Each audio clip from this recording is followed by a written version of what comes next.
করেছে জনগণের কাছে, শামীম কলন্দার কি মুসলমান ছিল? সবাই বলেছে হ্যাঁ, শামীম কলন্দার মুসলমান ছিল। অতএব শামীম কলন্দার মুসলমান ছিল, যারা তাকে মব জঙ্গি করে হত্যা করেছে তারা কাফের হয়ে গেছে। 2 নম্বর পয়েন্ট হচ্ছে মব জঙ্গিদের ইসলাম আর সুফিদের ইসলাম কখনো এক নয়। যদি এক হয়, ওই রফিকুল্লাহ আফসারী জামাত ইসলামের বক্তা, সে আমার দয়াল নবীর মা বাবাকে কাফের বলেছে, বলেন না নাউজুবিল্লাহ। অতএব রফিকুল্লাহ আফসারীকে 24 ঘন্টা আলটিমেটাম দিলাম, তাকে গ্রেফতার করে তাকে ধর্ম অনুভূতি মামলা দিয়ে তাকে সর্বোচ্চ শাস্তি দিতে হবে। আমরা আজকে কি উদ্দেশ্য নিয়ে এখানে আছি আমরা সবাই জানি। এই যে ঘটনাগুলো ঘটে যাচ্ছে, এই যে মাজারে আক্রমণ, দরবারে আক্রমণ, গান হতে না দেওয়া, এই জিনিসগুলো এই 5ই আগস্ট থেকে লাগাতার ভাবে চলে আসছে। আমরা সবাই এমন একটা সমাজ, এমন একটা পরিবেশ চাই যেখানে সকল মানুষ যার যার নিজস্ব চিন্তা, ভাবধারা, ধর্মীয় আধ্যাত্মিক চর্চা, সাংস্কৃতিক চর্চা ইত্যাদি নিজ নিজ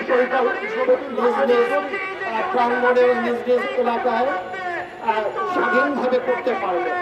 কারো কোনো চিন্তা বা কর্ম যদি আপত্তিক কর্মের হয়, তাহলে সেই বিষয়টা নিয়ে বিতর্ক হতে পারে, পাল্টা চিন্তা হতে পারে। এটাই হচ্ছে সভ্যতার নিয়ম, যেখানে আমরা সবাই একমত হব যে আমরা আমাদের বিরোধী যত মত আছে সবাইকে নিয়ে একটি অন্তর্ভুক্তিমূলক সমাজ গড়ে তুলব, যেখানে বহু মত, বহু পথ একই সাথে থাকবে। আমরা কেউই অন্য সবগুলি গ্রহণ করব না নিশ্চয়ই, কিন্তু অন্যেরা অন্যটা করবে, আমরা অন্যটা করব। কারণটা যতক্ষণ পর্যন্ত অন্যের কোনো ক্ষতির কারণ না হবে ততক্ষণ পর্যন্ত তাকে তো কোনোভাবে বাধা দেওয়া যাবে না।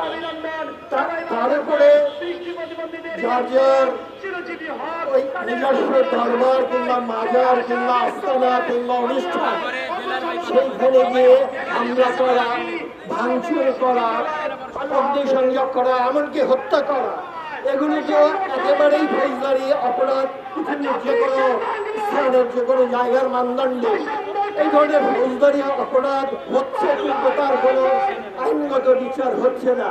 তার মানে আইনের শাসন নাই।